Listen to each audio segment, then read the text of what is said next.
A human trafficking survivor is suing budget hotel chain Red Roof Inn for allowing trafficking to happen at their properties. Yeah, well, we brought the lawsuit, so I know a lot about it. But, you know, you've worked with me on so many big projects. Farron, talk about this case a little bit. Yeah, what's happening here is that you have a survivor who basically was trafficked at a Red Roof Inn. She was subjected to abuse, manipulation, psychological and physical torture, basically. And they were operating very clearly, very obviously, out of the Red Roof Inn. And so what this survivor is saying, listen, you had all of the warning signs. You have all of these resources that the government has provided for you.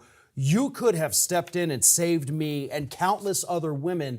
You made the decision to not do it because you were making money off the people coming to the hotel, not just as traffickers, but as the clients, yeah. You know, using these women. It's actually worse than that. We have cases where an organization will call a trafficker. Maybe it's MindGeek up in Canada, one of the big centralizations of pornography. They'll call the trafficker and they say, we want to see a film of 14 and 15-year-old girls being sodomized, okay?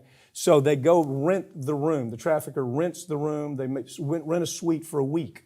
They then bring in cameras. They bring in lights. They bring in a movie set. Everybody working the front desk. Everybody working in the hotel. Now, this is not Red Roof Inn. This is another organization that we're going after. But everybody in the hotel knows exactly what's going on.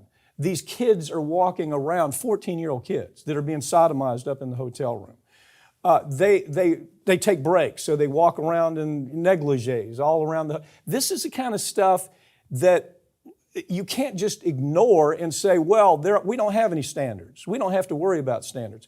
Red Roof Inn has their own standards. They have a standard book that we must follow. The problem is they don't follow it. Right, and not to mention, even if they somehow don't miss all the camera equipment coming into the hotel. I mean, look, I've traveled with camera equipment and lights.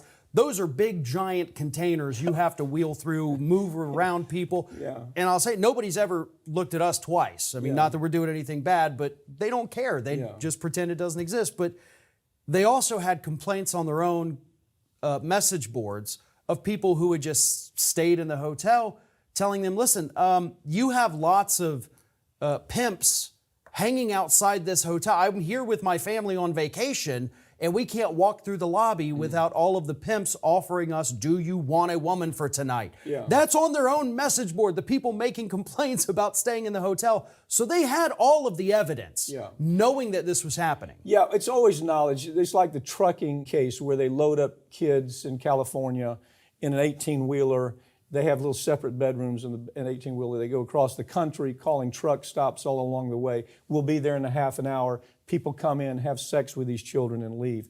The truck stop, they're making money on the fuel. They're making money on the food. They're making money on the business that comes in from that, so they look the other way. This is a similar kind of case in a lot of ways.